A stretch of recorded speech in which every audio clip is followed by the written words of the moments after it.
नमस्कार प्यारे साथियों, मैं राहुल पालीवाल आप सभी का स्वागत करता हूं आपके अपने परिवार रोजगार with अंकित में। उम्मीद है आप सभी शानदार होंगे, जबरदस्त होंगे और जिंदाबाद भी होंगे। प्यारी दोस्त, आज की जो हमारी क्लास होने वाली है वह मानव स्वास्थ्य हम पढ़ रहे थे और रोग पढ़ रहे थे, उसी पर आगे हम आगे बढ़ने वाले हैं। यूनिट नंबर आपकी 8 है, क्लास 12 है। मैं लिख देता हूं एक बार, नहीं तो फिर आप बोलेंगे सर कौन से चैप्टर से चल रहे हैं। यूनिट नंबर जो चल रही है आपकी वो 8 चल रही है। यूनिट है आपकी 8, है ना। यूनिट है आपकी 8 और अध्याय जो चल रहा है, अध्याय नंबर है 7। और जो क्लास चल रही है आपकी वो क्लास 12 का ये पार्ट है।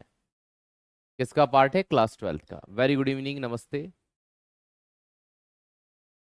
आइएगा, कल तक हमने जो पढ़ा था उसी के आगे हम चलेंगे बिना किसी देरी के। साथ में आप बहुत अच्छे से सभी बच्चे जुड़ चुके हैं, प्यारे छोटे भाई बहन।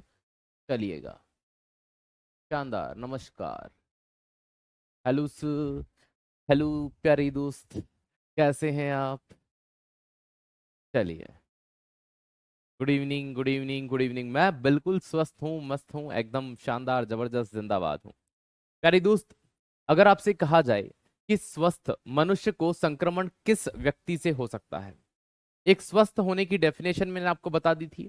बीमार होने की डेफिनेशन जस्ट उसका उल्टा हो जाएगा। काम में मन न लगना, है ना, किसी कार्य को न करना, हाथ पांव में दर्द हो जाना, किसी प्रकार से ज्वर उत्पन्न हो जाना। कैसे हो सकता है? स्वस्थ मनुष्य को संक्रमण किसी संक्रमित व्यक्ति द्वारा छोड़े गए बिंदु को या ड्रॉपलेट, ड्रॉपलेट का मतलब यह होता है कि किसी भी प्रकार के, जैसे मान लीजिए कि कोई ऐसे पॉइंट्स हो, जैसे कि कोविड था, कोई सांस छोड़ रहा है तो कहीं पर दीवारों पर टच होकर के वायरस रह जाए, वो इसमें आ सकता है। अथवा एरोसोल मतलब श्वास द्वारा वो अंदर ग्रहण कर ले, है ना, लेने से, या संक्रमित व्यक्ति के गिलास या बर्तन इस्तेमाल करने से भी हो सकता है। अभी तक तो हम ये देख रहे थे कि क्या, है ना, जो प्रोटोजोवा, वायरस, कवक वगैरह, लेकिन ये चीजें भी होती हैं।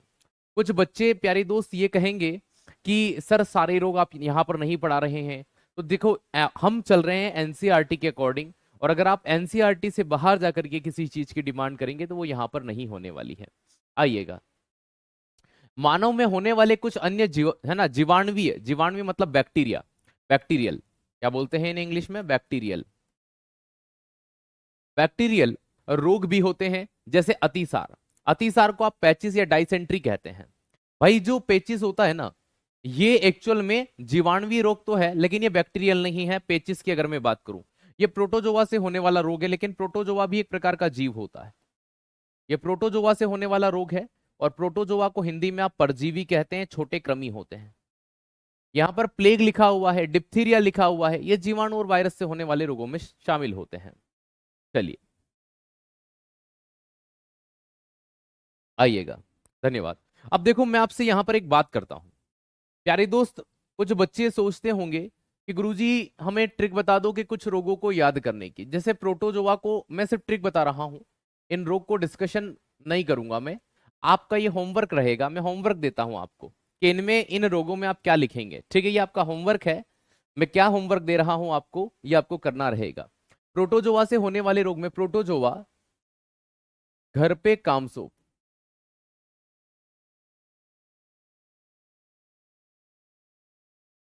प्रोटोजोआ घर पे कामसोप, इसके अंदर यहां घर का कोई सेंस नहीं है। पे का मतलब पेचिस से होता है, का मतलब कालाजार से होता है, म का मतलब मलेरिया से होता है, सो का मतलब सोने की बीमारी से होता है,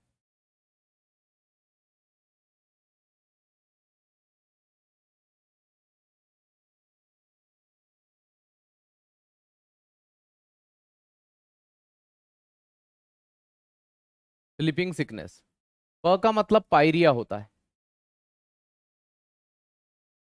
कालाजार को इंग्लिश में अजार कहते हैं। पेचिस को डिसेंट्री कहते हैं, अभी पढ़ा था हमने, डाइसेंट्री कहते हैं। ये प्रोटोजोआ से होने वाले रोग हैं। अब देखो, आपको इन रोग के अंदर क्या क्या लिखना है ना, ये आपका होमवर्क में दे रहा हूं। भाई इनके प्रोटोजोआ का नाम, ये किस प्रोटोजोआ से हो रहे हैं?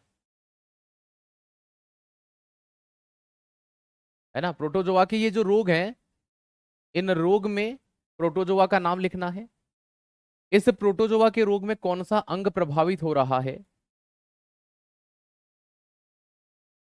कौन सा अंग या ऑर्गन प्रभावित हो रहा है वो लिखना है। इसके अलावा आपको इसमें वाहक या कैरियर का काम कौन करता है ये लिखना है ना। और थोड़े बहुत लक्षण लिख पाओ तो लिख लीजिएगा, ये आपका होमवर्क है, ये आपका HW है, ये आपका होमवर्क है जो आप करेंगे।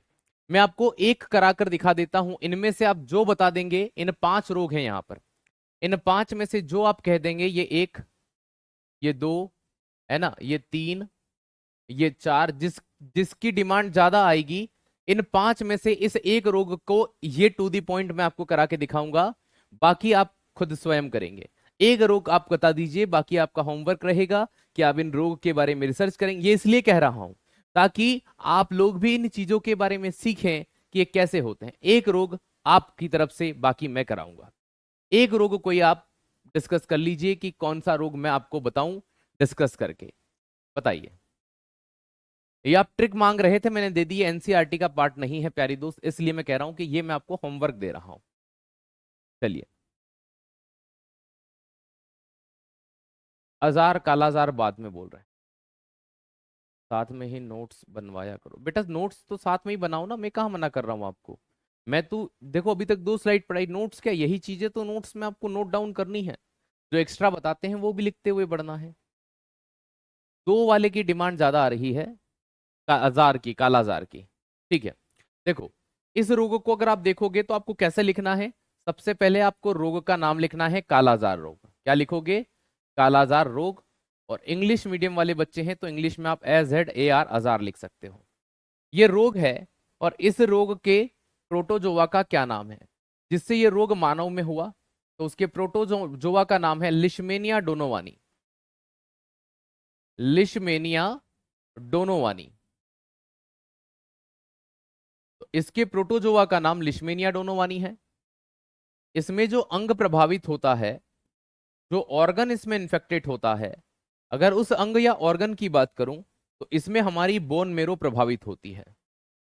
बोन मेरो को आप हिंदी में अस्थि मज्जा कहते हो, और अस्थि मज्जा में हमारे रक्त का निर्माण होता है, इसीलिए ये उसको प्रभावित करता है तो शरीर काला पड़ने लगता है।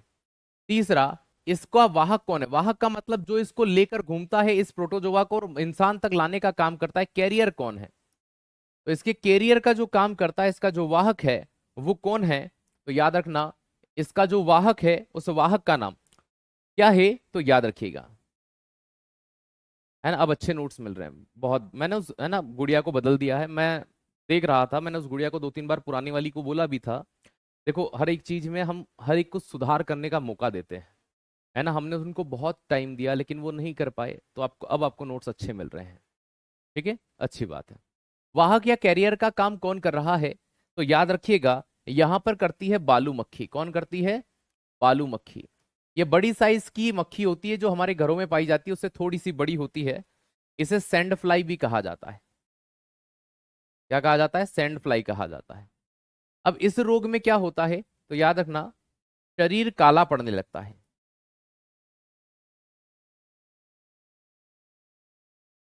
शरीर का काला पड़ना इस रोग की प्रमुख पहचान होती है।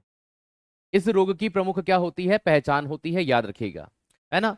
चलो 2 मिनट रुक जाओ, है ना, परेशान मत हो, 2 मिनट रुक जाओ।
1 मिनट का टाइम देना बेटा।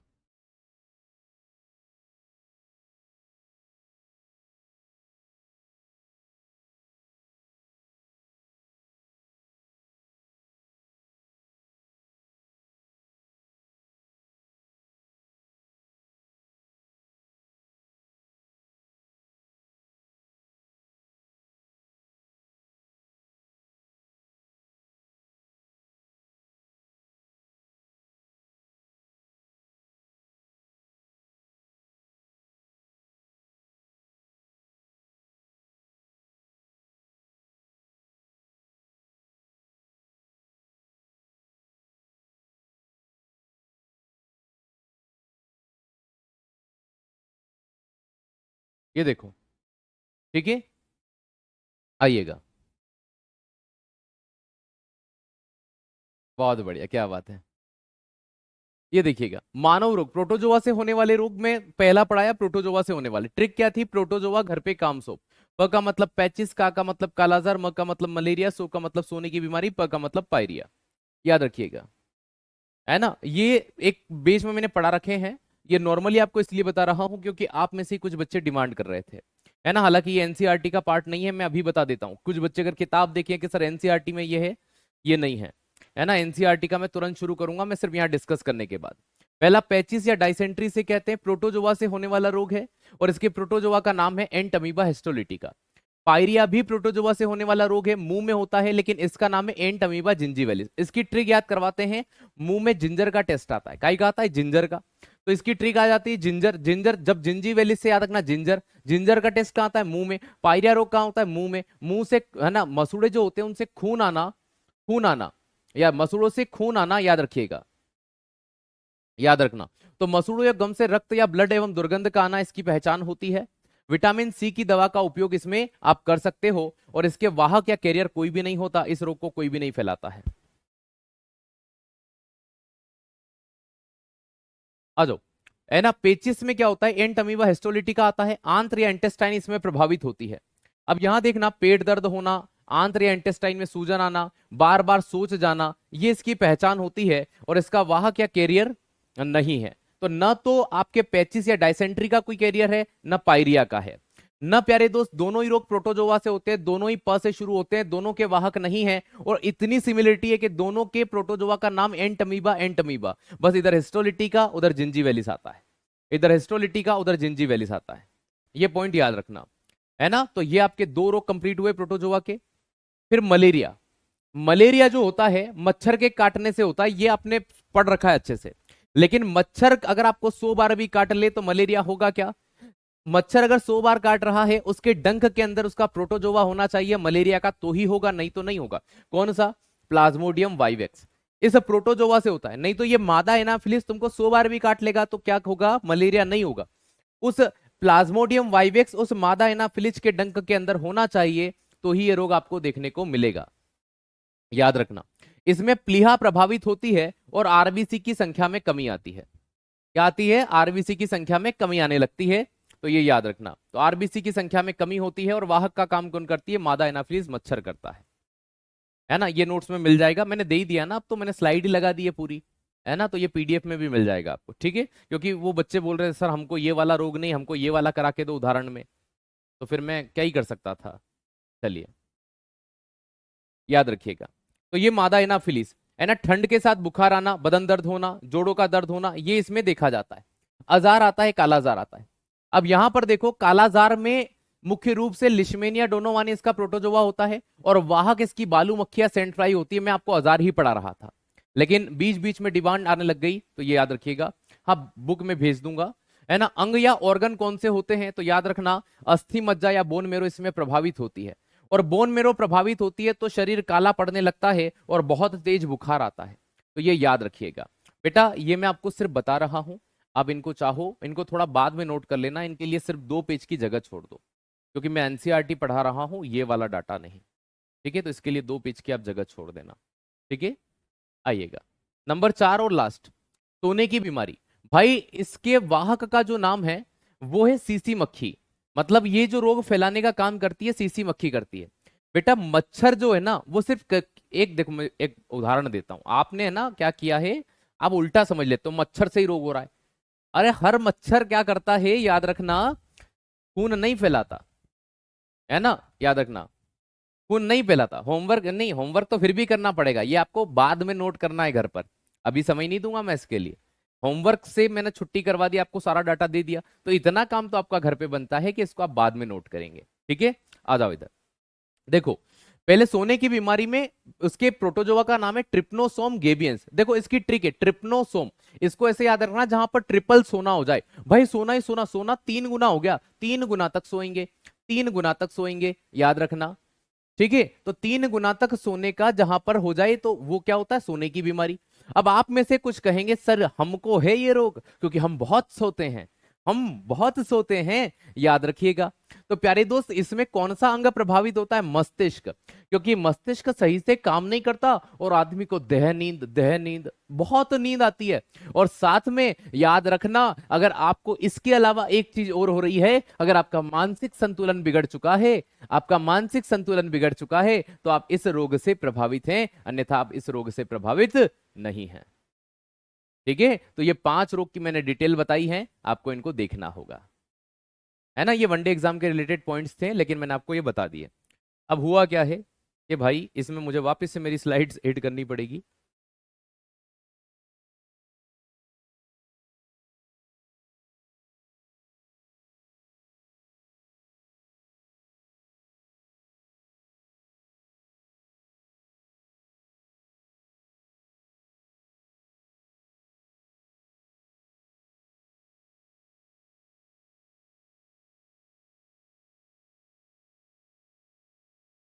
चलिए अब हम वापस यहाँ आ जाते हैं। हाँ मैं मच्छर की कहानी बता रहा था, पहले मच्छर पढ़ लो यार, नहीं तो तुम मच्छर को है ना बहुत बुरा समझते हो। देखो अगर किसी इंसान में खून, अगर कोई खून को या ब्लड को चूसने का काम करती है, मानव से अगर कोई खून पी रही है, अब वो चाहे नर का खून पिए या मादा का खून पिए, पहली चीज समझ लेना वो हमेशा मादा होगी, है ना, मतलब मादा मच्छर होगी, क्योंकि नर मच्छर किसी का खून नहीं पीता, मादा मच्छर पीती है ना, याद रखिएगा। तो ये मादा मच्छर जो होती है ये खून पीने का काम करती है, मादा मच्छर ही खून पीती है। अब मादा मच्छर कैसे खून पीती है, क्या होती है, तो ये चीज याद रखिएगा, है ना। तो मादा मच्छर क्यों खून पीती है, तो भाई ये इसलिए आती है क्योंकि ये जब अपने लार्वा को, है ना, लार्वा देने वाली होती है, तो ये क्या करती है, इसे प्रोटीन की नीड होती है, इसे प्रोटीन की आवश्यकता होती है, तो ये आती है हमारा खून पीने के लिए। क्या आती है, खून पीने के लिए आती है, ताकि इसे क्या होगा। हाँ अभी नहीं लिख पाए तो मैंने लिखने का मना भी किया था अभी, ठीक है, ये तो होमवर्क था, मैंने आपको सीधा डाटा दे दिया, और अभी नहीं लिख पाए तो लिखने के लिए मैंने बोला भी नहीं था अभी, ठीक है, शायद आप क्लास सुन नहीं रहे हैं फिर। ठीक है, ये आपका होमवर्क है, मैंने कहा था आगे पीछे मिलाकर 2 पेज छोड़ देना। आइएगा, तो ये जो खून पीने का काम कर रही है, ये मादा मच्छर कर रही है काई के लिए, प्रोटीन के लिए, ताकि इसके बच्चे क्या हो सके, परिपक्व हो सके, जन्म ले सके, इस दुनिया में आ सके। तो प्यारे दोस्त आप किसी के घर खुशियां लाने का काम कर रहे हो, तो खून पिए तो मारा मत करो, तुम मार देते हो, तुम ये भूल जाते हो कि इस मादा मच्छर के अंदर भी अब तुम्हारा खून है, अब ये तुम्हारी रिश्तेदार है, तो उस मच्छर की रगों में तुम्हारा खून दौड़ रहा है ना। बेटा पहली वाली स्लाइड अभी कराई नहीं है, तो मैंने पहली वाली स्लाइड बेटा ये रही यहाँ पर, ये पढ़ाई है, ठीक है, प्रोटोजोआ से होने वाले रोग, और पेचिस डाइसेंट्री में लाके मैंने आपको रोका था, और उसके बाद में फिर मैं आपको यहाँ ले आया था, ठीक है, इन रोग के ऊपर। और फिर ये स्लाइड मुझे आपको अभी पढ़ानी है, वायरस वाली, और मैं आपको यहाँ ले आया हूँ, है ना बेटा, हमें पता है क्योंकि ये स्लाइड हम खुद ही लिख करके भेजते हैं, फिर वो टाइप होती है। चलिए, तो ये याद रखिएगा, तो ये मादा मच्छर का काम होता है, लेकिन कोई मच्छर खून पीने आता है ना, तो वो रोग को कब फैलाएगा, उस मच्छर के डंक में जहां से वो खून पी रहा है, मान लो ये पाइप है, तो इस पाइप के अंदर एक छोटे से कीड़े पनपने लग जाते हैं। अब वो ये हो सकता है ये वायरस हो सकता है ये जीवाणु हो सकता है ये प्रोटोजोआ हो, तो ये इस मच्छर के डंक में होता है। और अगर मान लीजिए इसने ऐसे, ये कहां से आते हैं सर इनमें, तो अगर इसने ऐसे आदमी को काटा है जिसके अंदर ये ऑलरेडी होगा, अब ये दूसरे आदमी को जब जाकर के फिर काटेगी, तो उसके अंदर ये छोड़ आएगी कि ले तेरे पड़ोसी के पास ये था, अब तू रख ले, ये तेरे पड़ोसी के पास था, तू रख ले। भाई मैं तो उससे खून पी के आई हूं, तुम्हारे पास खून पीने आई हूं, तो ये इसका खून पी के जब इसका खून पीने जाती है तो इसकी बीमारी ये इसको दे आती है। याद रखना। इसके बाद साइंस अलग से पढ़ना पड़ेगा। देखो, साइंस की कोई लिमिटेशन नहीं है, एनसीईआरटी आपको नहीं पढ़नी पड़ेगी, लेकिन एनसीईआरटी में जो डाटा नहीं है वो तो आपको पढ़ना पड़ेगा, सिंपल सी बात है ना। जो भी चीज होती है वो सुस्पष्ट होती है। बहुत से विषाणु भी मानव में रोग का कारक होते हैं। वायरस से होने वाले रोग भी हैं कि सर वायरस से होने वाले रोग कौन कौन से हैं? तो विषाणुओं का ऐसा ही एक समूह नासा विषाणु मतलब राइनो वायरस। भाई ये जो राइनो वायरस होता है ना, ये सबसे ज्यादा सर्दी खांसी के लिए जिम्मेदार होता है।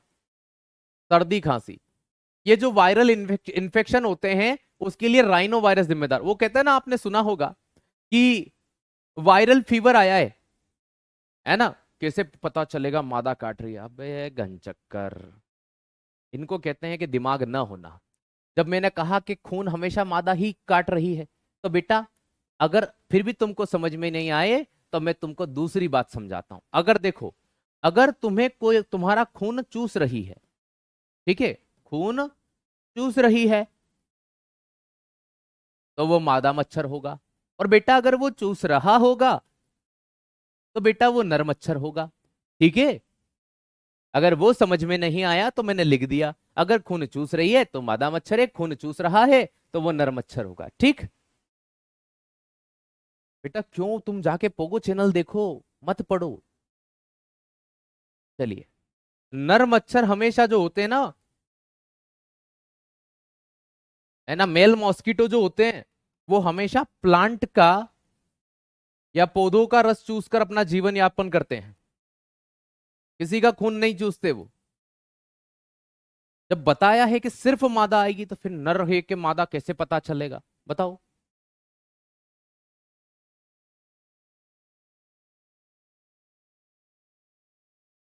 कैसी कैसी बात करने लग जाते हैं बहुत से। तो ये राइनो वायरस का है, जो मानव में सबसे ज्यादा संक्रामक रोग सामान्यतः जुकाम फैलाता है। वायरल इन्फेक्शन का नाम सुना होगा आपने, वो फैलाने का काम कौन करता है? राइनो वायरस करता है। भारत में हर साल, मतलब ये समझ लो कि हमारे घर में भी साल में 2 बार कोई ना कोई बीमार जरूर पड़ता है, साल में 2 बार, तो ये राइनो वायरस करता है। साइट से मत पढ़ाया करो प्लीज सर। तो काई से पढ़ाऊं? बेटा एक बार एनसीईआरटी खोल के देख लेना, ये साइज है किताबों की, है ना, किताब गिनवा देता हूं मैं तुमको। अगर तुमको ऐसा लग रहा हो ना कि सर आप ये लिख के लाते, मेरे को तो कोई दिक्कत नहीं है इसको लाने में, लेकिन हाथ से लिखूं फिर समझाऊं, एक दिन में 8 स्लाइड से ज्यादा नहीं हो सकती। और एनसीईआरटी कम से कम 10 महीने पहले पूरा नहीं हो सकता। कितना? 10 महीने पहले। अब देखो, एक छठी की, एक सातवीं की, आठवीं की, नौवीं और 10वीं, 11th की एक बायो, 2 केमिस्ट्री और 2 फिजिक्स, ठीक है। 12th की एक बायो, 2 केमिस्ट्री, 2 फिजिक्स। बेटा बुक की गिन लो कितनी हो रही है, 2 4 5 और 5 10 11 12 13 14 15 किताबें। बेटा एक के 100 पेज भी अगर एवरेज लेके चलोगे ना, एनसीईआरटी 11 12 की कोई भी 200 पेज से कम की नहीं है। तो 5 दूना 10, 5 दूना 10, 2000, और इनके 100 भी पकड़ोगे ना तो 2500 पेज है। 2500 पेज को तुम सोच रहे हो कि मार साहब यहाँ बोर्ड पर लिख करके हमें एक्सप्लेन कर दे? 10 महीने में भी नहीं हो सकती पूरी। ठीक है बेटा, तो चीजों को समझो, ये चीज आपको हम शुरू में भी बताकर आए हैं। मेरा सिलेबस सबसे ज्यादा बड़ा है क्योंकि अलग अलग चीजें हैं मेरे पास में। आइएगा, तो चीजों को आपको समझना पड़ेगा। हम आपकी भावनाएं समझेंगे, आप हमारी भावनाओं को समझेंगे। आइए, है ना। और ये नाक और श्वसन पथ को संक्रमित करते हैं लेकिन फेफड़ों को नहीं। ये क्या करता है? फेफड़े प्रभावित नहीं करता, लेकिन भाई साहब सर्दी और खांसी करता है। तो भारत में सबसे ज्यादा फैलने वाले वायरस में से एक वायरस आता है। ये पूछा जाता है प्रश्न कि सर्दी खांसी का सामान्य वायरस कौन सा है, जुकाम के लिए जिम्मेदार वायरस कौन सा है? राइनो वायरस है। क्या है? राइनो वायरस है। कौन सा वायरस होता है? राइनो वायरस होता है। याद रखना, कौन सा वायरस होता है? राइनो वायरस होता है। अगला, सामान्य जुकाम, प्रतिशाय। इसे जुकाम को हिंदी में प्रतिशाय कहते हैं। नहीं तो तुम बोलोगे सर, है ना, प्रतिशाय का मतलब रोज सुबह शाम चाय पीना? नहीं, प्रतिशाय मतलब जुकाम। जुकाम का हिंदी नाम है प्रतिशाय, है ना। इस जुकाम को आप कोल्ड भी बोल सकते हो। क्या बोल सकते हो? कोल्ड। ये अभिलक्षण है नासीय संकुलता। नासीय संकुलता मतलब नाक के अंदर स्कूल था ऐसा नहीं। नासीय संकुलता का जो मतलब होगा, है ना, नेजल कंजेशन। मतलब ये जो नाक होती है ना, ये कहीं जाम हो जाए, कुछ हो जाए, ऐसी चीजें होना, है ना। जैसे नाक प्रॉपर नहीं होता, तुम मुंह से सांस लेते हो, बचपन में देखा होगा ना, कुछ टपकता रहता था नाक से, कुछ का तो अभी भी होगा, याद रखना। और है ना, अ- और अस्त्राव, अस्त्राव का मतलब सीधे नहीं होगा, आ होगा, हाँ, अस्त्राव। अस्त्राव का मतलब कुछ चीजों का टपकना। कंठदाह, भाई गले का दर्द होना, अरे बहुत सर्दी हो रही है, गले में बोलने में नहीं आ रहा है, दर्द हो रहा है। स्वरुक्षता, ये ऐसे वर्ड जो है ना, ये आपकी टर्म को, ये आपकी भाषा शैली को सुधारेंगे, है ना। स्वरुक्षता अर्थात फटी आवाज, गला बैठ गया है मेरा, तो हमारे साथ बहुत होता है ये, हमारे साथ स्वरुक्षता बहुत होती है।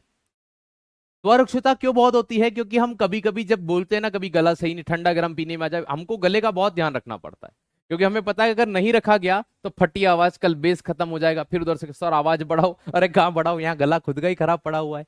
ठीक है। खांसी होना, सिर दर्द होना, थकावट होना आदि, जो प्राय 3 से 7 दिन तक रहते हैं। तो याद रखना, अगर आपको सर्दी खांसी हो रही है तो वो एक दिन में कभी बंद नहीं हो सकती, याद रखना, उसमें कम से कम 2-3 दिन तो लगेंगे ही लगेंगे। चलिए आइएगा, ये याद रखना। और सर सर्दी अच्छी होती है कि खराब होती है? अच्छा, आपके नजरिए से, मेरे नजरिए से कहूं ना, तो एक्चुअल में हमारे शरीर के लिए सर्दी अच्छी होती है, लेकिन हम जिस चीज को फील करते हैं उसके लिए अच्छी नहीं होती है। सर क्या कहना चाह रहे हो, कहना क्या चाहते हो? देखो बेटा, होता क्या है कि जब हमारे फेफड़ों में जब हम सांस लेते हैं, कुछ गंदगी चली जाती है, तो सर्दी जब होती है तो वो कफ के माध्यम से बाहर निकल जाती है, तो इसलिए वो अच्छी है। लेकिन ऐसी चीजें होती है तो उसके लिए दुख होता है, थोड़ा सा नाक चल रही है, सांस लेने में नहीं आ रहा है, तो उन गंदगी चीजों को बाहर निकालती है। तो तुरंत कभी भी जब सर्दी जुकाम हो जाए तो 1-2 दिन बाद टेबलेट लिया करो, ये याद रखा करो, तुरंत मत लिया करो, सुबह हुई शाम को टेबलेट ले ली। तो ये काम करने का काम, तो जुकाम को ही प्रतिशाय कहते हैं, है ना। पत्ती वाली चाय नहीं, प्रतिशाय कहते हैं। इसके अभिलक्षण, भाई नासीय संकुलता, भैया नेजल का कहीं ना कहीं जाम होना, या अस्त्राव होना, कुछ टपकना, है ना। कंठ दाह, भाई कंठ का दाह हो गया, दाह संस्कार सुना है ना, खत्म हो गया, तो कंठ से बोलने में दिक्कत आने लगना, ये सारी चीजें यहां पर देखने को मिलती है। चलो आगे बढ़ेंगे अगली स्लाइड की ओर। संक्रमित व्यक्ति की खांसी, है ना, कोई आकर के मुंह पे, आजकल तो खतरनाक ट्रेंड है, आज छी और सॉरी, हम तो देखो ऑफलाइन वाले तो हमारी आदत ऐसे पड़ गई कि यहाँ भी छींक आ जाती है तो हम सॉरी बोल देते, भले तुम कैमरे के उधर हो, है ना, मतलब इस कैमरे के उस साइड में, पीछे साइड में हो, मोबाइल में हो। तो संक्रमित व्यक्ति की खांसी या छींक से निकलने बिंदुक, बिंदुक का मतलब होता है वो पानी जैसे छींटे, जैसे आज छींक करते हो तो वो नहीं जाते छींटे उड़ करके, वो वाले। ठीक है। जब स्वस्थ व्यक्ति द्वारा सांस लेने पर अंदर जाते हैं, मान लो तुमने आज छींक करा, है ना, तुम्हारी खांसी आ रही है, इसलिए हमेशा रुमाल या साथ में रखा करो, समझ गए ना। अथवा पेन, किताब, प्यालो, दरवाजे की, है ना, जो कुंडियां होती हैं उन्हें कहा जाता है मुंठो, है ना। कंप्यूटर के कीबोर्ड या माउस जैसी संदूषित, संदूषित का मतलब ऐसे व्यक्ति अगर उनको टच कर रहे हैं तो ये सीधी सी बात है, उनके हाथ में वो लगे हुए हैं, अगर वो हैंड सैनिटाइज नहीं करेंगे तो वो उसको टच करेंगे। तो देखो कुल मिलाकर के, अगर के आपके ऑफिस में, जैसे कोविड में नहीं हुआ था, ये कोविड पेशेंट हो गया है, पूरे यहाँ वाले को सैनिटाइज करो, घर को सैनिटाइज करो, ये करो, कपड़े करो, वो करो, कितनी चीजें होती हैं।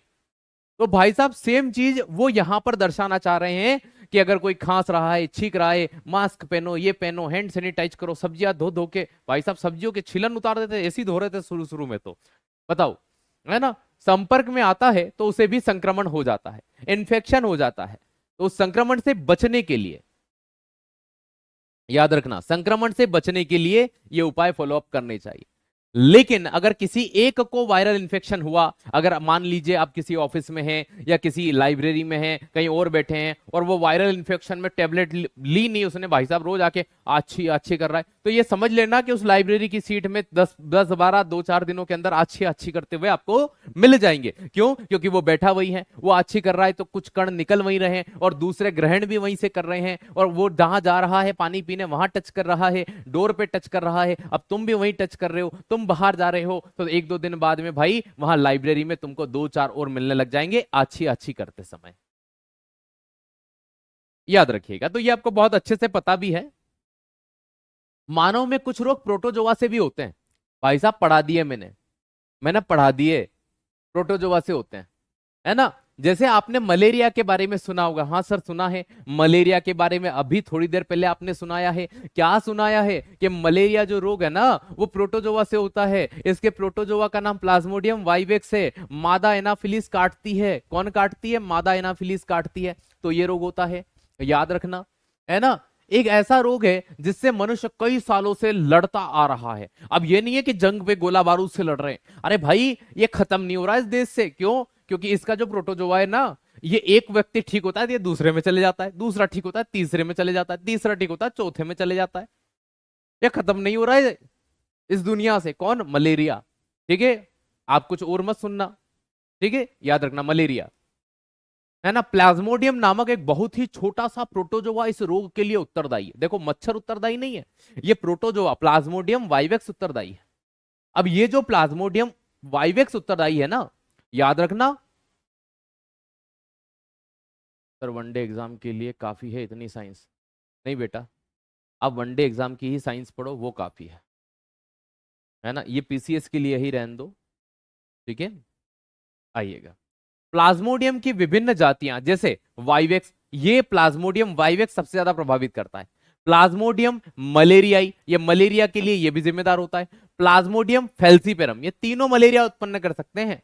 सबसे ज्यादा कौन करता है? Plasmodium Y. ये प्ले का मतलब प्लाज्मोडियम से है, ये प्ले का मतलब किससे? प्लेज्मोडियम से। प्लेज्मोडियम मैं लिख देता हूं, प्ले का मतलब प्लेज्मोडियम से, याद रख लेना, प्लेज्मोडियम से। नहीं तो फिर समझोगे अच्छा प्ले करते हैं मतलब टुचुक करके गेंद खेलते हैं, ऐसा नहीं होता,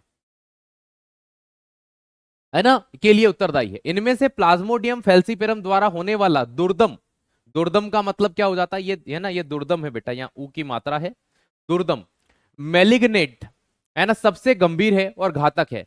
ये अगर इस वाले प्रोटोजोआ ने किसी इंसान को घेरा है तो ये समझ लो कि मौत तक ले जा सकते, 2030 तक खत्म हो जाएगा। क्या? मलेरिया के आदमी, है ना बेटा, वो 2030 तक पूरे विश्व से खत्म नहीं हो सकता, लिखवा लो कोरे कागज पर। इंडिया से खत्म हो सकता है, कभी हो सकता है तो, ठीक है। आइएगा, सबसे गंभीर है और ये घातक रोग भी हो सकता है। क्या हो सकता है? घातक रोग भी हो सकता है। किसकी बात कर रहे हैं हम लोग? मैलिग्नेंट की। मैलिग्नेंट किससे होता है भाई साहब? Plasmodium falciparum. तो मलेरिया के तीन प्रोटोजोआ, तीन में सबसे खतरनाक कौन? तो याद रखना प्लाज्मोडियम फेल्सीपेरम। इससे क्या होता है ना, दुर्दम, दुर्दम को क्या बोलते हैं? मैलिग्नेंट। ये एक तरह का मलेरिया ही है, लेकिन इसमें व्यक्ति ज्यादा प्रभावित होता है बजाय सामान्य के। इस प्लाज्मोडियम वाइवेक्स ये सबसे नॉर्मल होता है। एड्स का भी कोई वाहक है ना बेटा? एड्स का वाहक कौन है पता है तुमको? है ना, मैं बताता हूं तुमको। तुम्हारे पास मोबाइल है? हाँ, उस मोबाइल को यूं देख रहे हो ना मेरे को स्क्रीन में, यूं करके दीवार पे फेंक के मारो तुरंत, तो एड्स का वाहक दिख जाएगा तुमको दीवार के ऊपर। यहाँ मलेरिया पढ़ा रहा हूँ, एड्स घुसा रहे हो बीच में। ये देखो बेटा, ये हाथ है, ये क्या है? हाथ है, दिखा? ये हाथ है, इस हाथ के ऊपर बैठा है मच्छर, लेकिन याद रख लेना ये मादा एनाफिलीज है। ये क्या है? ये मादा एनाफिलीज है। ये मादा एनाफिलीज नामक मच्छर है। इसने जैसे ही हाथ में काटा ना, तो इसने रक्त के अंदर ये छोटे छोटे जो लाइन दिख रहे हैं ना, ये उतार दिए। भाई इनका नाम क्या था? तो याद रखना प्लाज्मोडियम, है ना। अरे ये तो बहुत बड़ा लिखने में आता है यार, प्लाज्मोडियम। ये भी ब्लड में ही घुसेगा। क्या आता है? प्लाज्मोडियम आता है। क्या आता है? प्लाज्मोडियम। अब ये क्या करता है? ये परजीवी है, ये यहां से पहुंच जाता है कहां पर? लीवर में, और लीवर के अंदर पहुंच करके अपनी संख्या बढ़ाता है। क्या बढ़ाता है? अपनी संख्या बढ़ाता है। और जब इसकी संख्या लीवर के अंदर बढ़ने लगती है ना दोस्त, जब इसकी संख्या लीवर के अंदर बढ़ती है, तो फिर ये क्या करता है? ये एकदम से फटता है, जिस कोशिकाओं में इसकी संख्या बढ़ी है, क्योंकि अलैंगिक जनन करता है, और ये फिर पूरे शरीर में फैलता है। और ये प्रभावित करेगा किसको? तो याद रखना स्प्लीन को। ये स्प्लीन को प्रभावित करेगा, है ना, प्लीहा को प्रभावित करेगा। और जब इसमें प्लीहा प्रभावित हो जाती है तो क्या होता है? तो याद रखना ये मादा और नर युग्मक में बनता है, और बन करके वापस से ये यहां से अलग हो जाते हैं। अब ऐसे केस में ये वापस से दूसरे आदमी को काटता है और प्रभावित करता है। तो जब इनकी संख्या बढ़ती है ना इंसान के शरीर में, तो वो बीमार होता है। तो वो क्या होता है? बीमार होता है। देखो बेटा, है ना। एक बच्चा कह रहा है सर फालतू कमेंट मत लिया करें। देखो होता है मेरा सब्जेक्ट बड़ा बोरिंग है, अगर मैं सिर्फ इसको पढ़ाते हुए आगे बढ़ूंगा और बीच में अगर मैंने कोई 1-2 मिनट की आपसे बात ऐसी नहीं की हंसी मजाक के वे में, तो ये बोरियत होने लग जाएगी। आप चाहो तो मैं आपको प्रैक्टिकल करके भी कल की क्लास में दिखा सकता हूँ, ठीक है। इसलिए मैं बीच में 1-2 कमेंट ऐसे ले भी लेता हूँ। आइएगा यहाँ पर, ताकि आप लोगों का भी इस क्लास में उसी तरह से बिल्कुल, है ना, ऐसा लगे कि आपको क्लास में बोरियत नहीं हुई, अच्छे से समझ में आया। याद रखना, ठीक है। तो ये चीज याद रखिएगा, है ना। मेरा उद्देश्य न उनको ठेस पहुंचाना होता है उन बच्चों को, न फिर मेरा उद्देश्य यहाँ पर, है ना, ये चीजें होती है ताकि आप आराम से समझ पाओ। ये एक साइकिल होता है पूरा के पूरा, जो इसको मैं क्लीन करता हूं, आप इसको अच्छे से पढ़ पाएंगे जब ये स्लाइड आपको मिलेगी। तो याद रखिएगा, जब आप इसकी, है ना, पीडीएफ देखेंगे, ये डायग्राम आपको मिलेगा तो आप इसे बहुत अच्छे से देख पाएंगे। चलिए, ठीक है। अब बात करते हैं अगले रोग की। प्लाज्मोडियम के जीवन चक्र पर एक निगाह डालते हैं। जब संक्रमित मादा एनाफिलिस मानव को काटती है तो प्लाज्मोडियम जीवाणु स्पोरोजोइट्स, स्पोरोजोइट्स मतलब छोटे छोटे कण होते हैं ये इस तरह के, जैसे कि इस डब्बे के अंदर ये बहुत सारे इस तरह से कण आ गए। इन स्पोरोजोइट्स के रूप में कहां पहुंचता है? मानव शरीर में पहुंचता है। और जब ये ह्यूमन बॉडी के अंदर पहुंचता है, मानव शरीर में पहुंचता है, तो याद रखना, है ना, जीवाणु संक्रामक रूप है ना, ये याद रखना, ये इस रूप में घुस जाते हैं और फिर उसको प्रभावित करते हैं। जीवाणु संक्रामक रूप है। प्रारंभ में परजीवी यकृत में अपनी संख्या बढ़ाते हैं। मैंने आपको यहां बताया था कि ये जैसे ही पहुंचते हैं तो लीवर में अपनी संख्या, यहां पर मैंने लीवर लिख रखा था, ये लीवर में अपनी संख्या बढ़ाते हैं, यकृत में अपनी संख्या बढ़ाते हैं, और फिर लाल रुधिर कणिकाओं पर आक्रमण करते हैं। फिर मैंने कहा था कि ये धीरे से फटने लगते हैं, याद रखना, है ना। और जब ये फटने लगते हैं और अपनी संख्या बढ़ाते हैं तब ये लड़ते हैं, है ना। तो इन कणिकाओं के माध्यम से ये लाल रक्त कणिकाएं फट जाती हैं। ये आरबीसी की संख्या में कमी आती है ना मलेरिया में, तो ये आरबीसी को फाड़, मतलब इनको फाड़ने लगेंगे तो आरबीसी में क्या आती है? कमी आती है। और आरबीसी की कमी होना ही तो मलेरिया की पहचान होती है। ठंड देकर बुखार आना, कपकपी सी होना, है ना, जॉइंट में पेन होना, जॉइंट में पेन होना, इसकी पहचान होती है। जोड़ों में दर्द हो रहा है, ठंड के साथ बुखार आ रहा है, और अगर आपने ब्लड टेस्ट करवाया है, सीबीसी में कमी निकली है, तो याद रखिएगा, है ना, तो ये आपका क्या कहलाता है? ये मुख्य रूप से आपका, प्यारे दोस्त, मलेरिया रोग कहलाता है। तो मलेरिया रोग में प्लाज्मोडियम वाइवेक्स, है ना, मुख्य रूप से प्लाज्मोडियम जो होता है परजीवी होता है। ये मादा एनाफिलीज के द्वारा इंसानों के शरीर में, रक्त में पहुंचाया जाता है। रक्त से ये लीवर में पहुंचता है, जहां पर ये अलैंगिक एसेक्सुअल रिप्रोडक्शन करके अपनी संख्या बढ़ाता है। फिर ये जैसे ही फटता है तो ये रक्त कोशिकाओं के ऊपर आक्रमण करता है, देन रक्त कोशिकाएं फटने लगती हैं, आरबीसी की में कमी आती है, लाल रक्त कोशिकाएं फट जाती है तो आरबीसी की संख्या में क्या आती है? कमी आती है, जिसके कारण से उत्पन्न रोग को मलेरिया कहा जाता है ना। बेटा देखो कैसे बढ़ता है। जैसे आपसे मैं पूछूं कि इंसानों की संख्या कैसे बढ़ रही है, बताओ, तो आप कहोगे सर प्रजनन करते हैं, रिप्रोडक्शन करते हैं, हम दो हमारे दो, इंडिया में स्लोगन चलता है, ठीक है। और कोई अगर ये स्लोगन का पालन नहीं करे तो हम दो हमारे कितने भी होने दो। बात समझ में आई ना। तो ये जो लॉजिक आपका यहां पर हम लोगों पे चल रहा है, तो इनके बच्चे नहीं होंगे क्या? ये भी तो छोटे मोटे, ये भी कहेंगे हम हमारा साम्राज्य बढ़ाएंगे। बात समझ में आई? हम हमारा साम्राज्य बढ़ाएंगे। डेंगू आर्बो वायरस से होता है, एड्स के बारे में भी पढ़ाऊंगा, अभी रुक जाओ थोड़ा सा, है ना। तो ये भी बोलते हैं कि हमारी भी संख्या बढ़ेगी, हो सकता है। बस इंसान बुद्धिमान जीव है। देखो इंसान इतना बुद्धिमान है कि आज अपने ऊपर ही डिटेल करके पढ़ रहा है। इंसान का एक दौर वो भी था जब जंगल में रहते थे, शिकार करते थे, आग जलाते थे, पकाते थे, खाते थे, उलाला करते थे, सो जाते थे। ये भी टाइम था। इंसान ने अपना समय बदला, सोचो आप, है ना। और आज की कंडीशन में सबसे ज्यादा कोई व्यक्ति अगर ये सोचता है कि क्यों बदला, तो वो आज का यूथ है। यूथ ये सोचता है कि अच्छा था, जंगलों में रहते, सुबह मस्त शिकार करने जाते, आते उलाला करते, सो जाते, कहीं फालतू में पढ़ना ना पड़ता, ना रोजगार का झंझट, ना किसी चीज का झंझट। आइएगा अगली चीज, लाल रक्त कणिकाओं के फटने के साथ ही एक अविषालु, अविषालु मतलब, है ना, नॉन टॉक्सिक, है ना, टॉक्सिक पदार्थ, है ना, अविषालु मतलब नॉन टॉक्सिक होता है। इसके आगे एक वर्ड और आएगा, नॉन, नॉन टॉक्सिक पदार्थ हीमोजोइन निकलता है, जो ठिठुरन, और ठिठुरन का मतलब होता है ठंड, ठिठुरन का मतलब होता है ठंड, ठंड देके बुखार आता है इसमें, है ना, ठंड, प्रत्येक 3 से 4 दिन के अंतराल से आने वाले उच्च आवर्ती ज्वर, ज्वर का मतलब होता है फीवर। तो ठंड के साथ बुखार आना इस रोग की पहचान होती है, किसकी? मलेरिया की।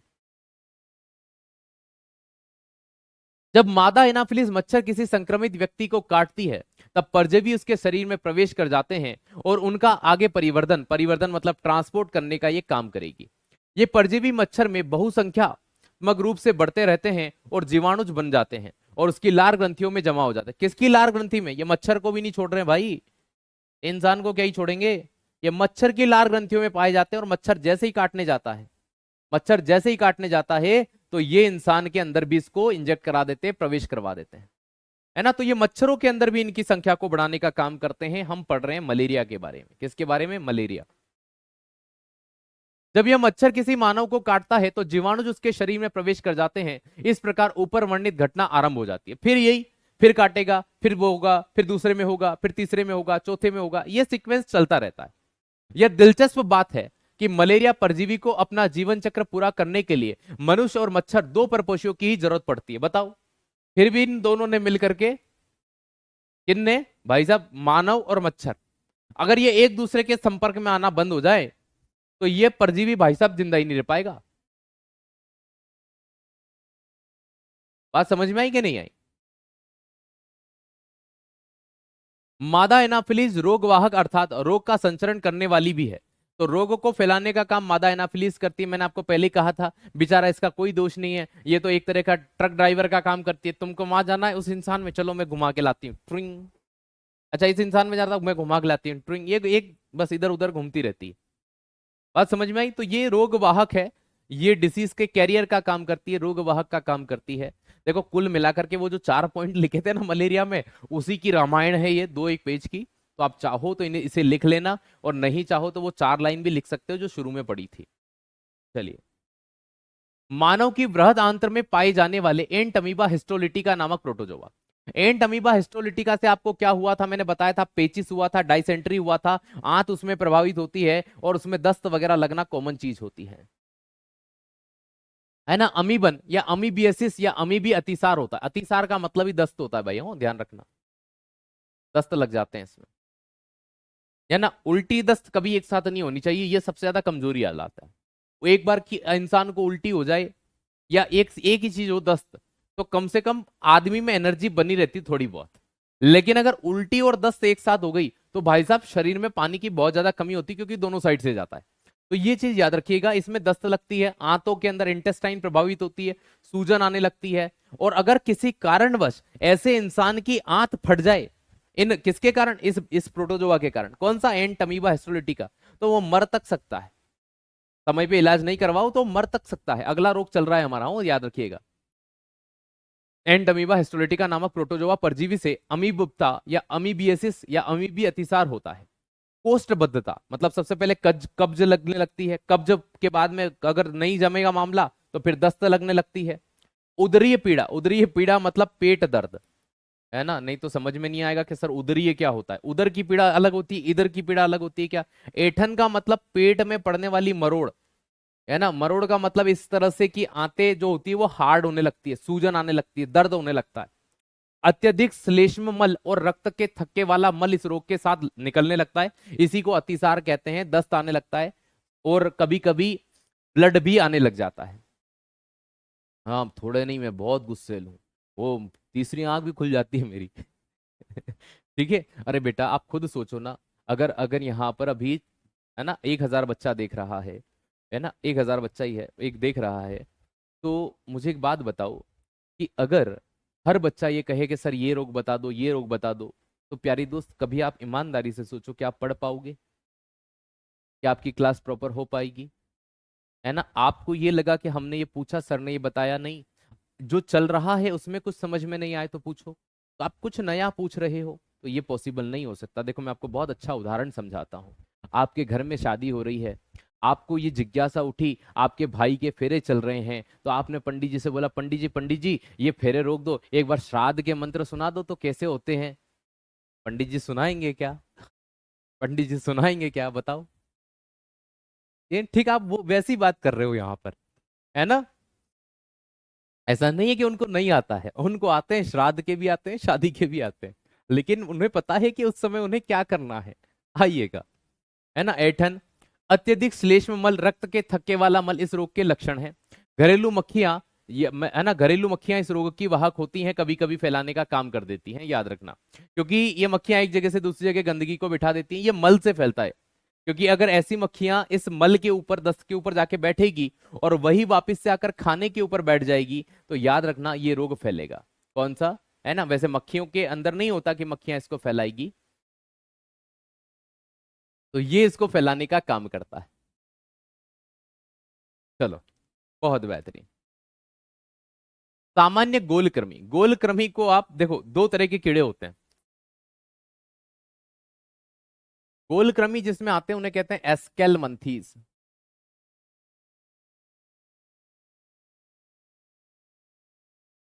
एस्केलमंथीज कहते हैं, है ना। तो सामान्यतः गोलकृमि, गोलकृमि मतलब गोल कीड़े, है ना। कीड़े तो होते हैं लेकिन गोल होते हैं, है ना, याद रखिएगा कैसे होते हैं, गोलकृमि होते हैं। ये इस तरह के, ये गोल होते हैं, एक होते हैं चपटे, ये ऐसे। तो एक होते हैं चपटे, एक होते हैं गोलकृमि। चलिए, तो एस्केलमंथीज गोलकृमि, छोटे छोटे कीड़े होते हैं, परजीवी होते हैं। वो सुना है, छोटे बच्चों के पेट में कीड़े पड़ जाते हैं, दवा पिलाते हैं, गाय भैंस के जो बच्चे होते हैं उनके पेट में कीड़े पड़ जाते हैं। तो ये एक प्रकार के गोलकृमि होते हैं। क्या होते हैं? गोलकृमि होते हैं। आइएगा, सामान्यतः गोलकृमि, एस्केरोसिस या फाइलेरिया कृमि, वूचेरिया कुछ ऐसे कृमि हैं जो मनुष्य के लिए रोगजनक है। मतलब ये हमारे पेट में आएंगे, हमारे भोजन में आएंगे, हमारी आंतों में आएंगे और हमारे जीवन के अंदर रोग उत्पन्न करके जाएंगे।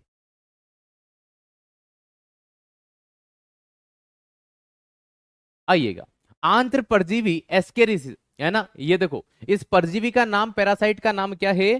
तो याद रखिएगा, आंत्र परजीवी का नाम है एस्केरिसिस। और इससे जो रोग होता है वो एस्केरियसिस होता है।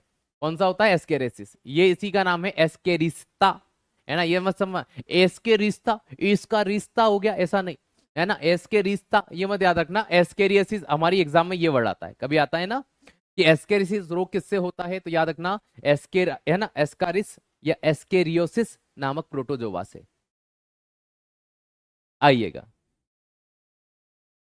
आंतरिक रक्तस्राव, है ना। इस रोग के अंदर क्या होने लग जाएगा? वूचेरिया, है ना। देखो, वूचेरिया कीड़े का नाम है।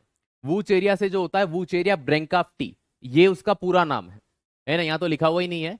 फाइलेरिया, एस्केरियोसिस। फाइलेरिया जो होता है ना, ये हाथी पांव रोग हो जाता है। पांव मैं फोटो लाया हूं इसका, ये देखो, ये ऐसा पांव हो जाता है। एक पांव ये नॉर्मल पांव है, ठीक है, और ये पांव देखो कैसा हो रहा है।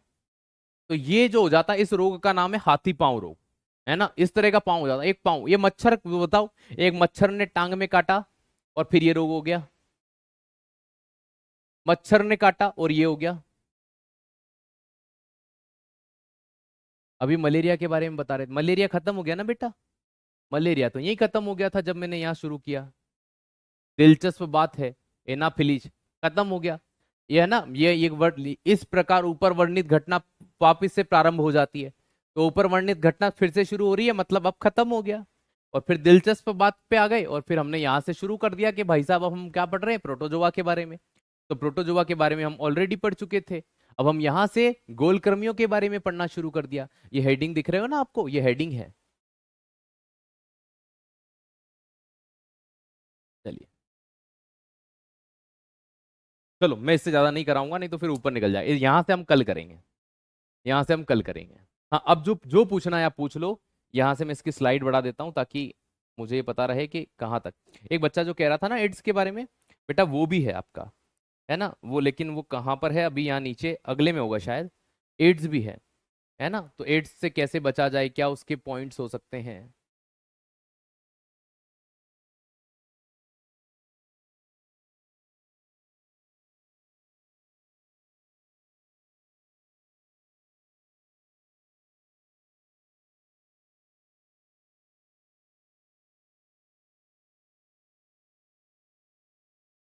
चलिए, एड्स जो होता है वो भी संक्रामक होता है, HIV नामक वायरस से होता है। अब जो पूछना है आप पूछ सकते हो, क्लास का भी, अदर भी, मैं सबके जवाब दूंगा। आप बार बार बुलाते हो, नहीं बुलाते, चलने का मतलब आगे की आगे बढ़ते हैं। फील पाऊं भी कहते हैं, बिल्कुल कहते हैं बेटा। चलिएगा मतलब क्लास में आगे बढ़िए, है ना। कभी लाइब्रेरी के ऊपर तीसरी मंजिल पे बैठे हो तो वहां से कूद मत जाना नीचे इस वर्ड को सुन के। वर्ड बहुत कॉम्प्लिकेटेड होता है, बिल्कुल होंगे। क्योंकि एक बात बताऊं, हम लोगों ने कुछ किया ही नहीं भाई। अगर हम होता तो हमारे यहाँ के हिंदी वर्ड होते तो कैसे हो, पेट में थोड़ा सा तातो तातो लगे है ना, शरीर गर्म आग उजाए है, ऐसा वर्ड आते बेटा।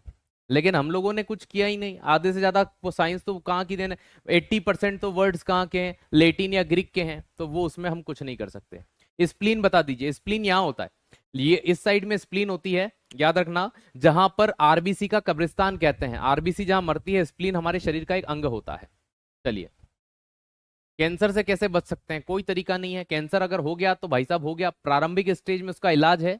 अगर थर्ड या फोर्थ स्टेज आ गई तो कोई इलाज नहीं है कैंसर का। More than 100 type of cancer found इन।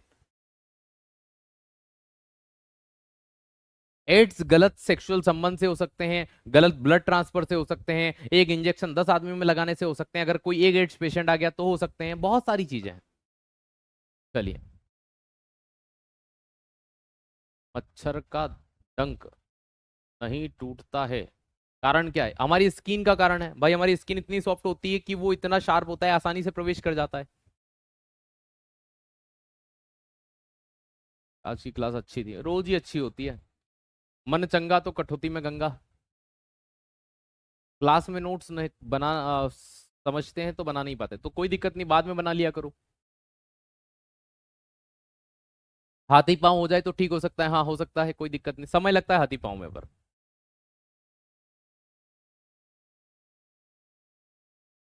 चलिए, शुक्रिया, धन्यवाद, फिर मुलाकात करेंगे। मेरा जवाब दो। तुम लाजवाब हो, तुम्हारा कोई जवाब नहीं है। प्रश्न तो लिखो। सर कोई रोग हमें हो जाता है पर वाहक को क्यों नहीं होता। देखो ऐसा होता है कि प्यारे दोस्त, तुम बैठे हो, मान लीजिए तुम्हें दिल्ली से जाना है तुम्हारे घर। अब तुम ये सोच रहे हो कि ड्राइवर भी उतर के मेरे साथ चले, तो ऐसा नहीं होता भाई। ड्राइवर वापस से बस पलटा के जाएगा। अगर ऐसा होने लग गया तो ड्राइवर किस किस के घर जाएगा। आई बात समझ में, तो वो वाहक है, वो इससे ज्यादा प्रभावित नहीं होते। वाहक का मतलब जो लाने ले जाने का काम कर रहा है।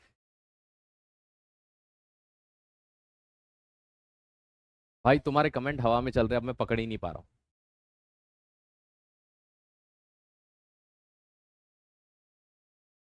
एक के भी कमेंट नहीं पढ़ पा रहा हूँ।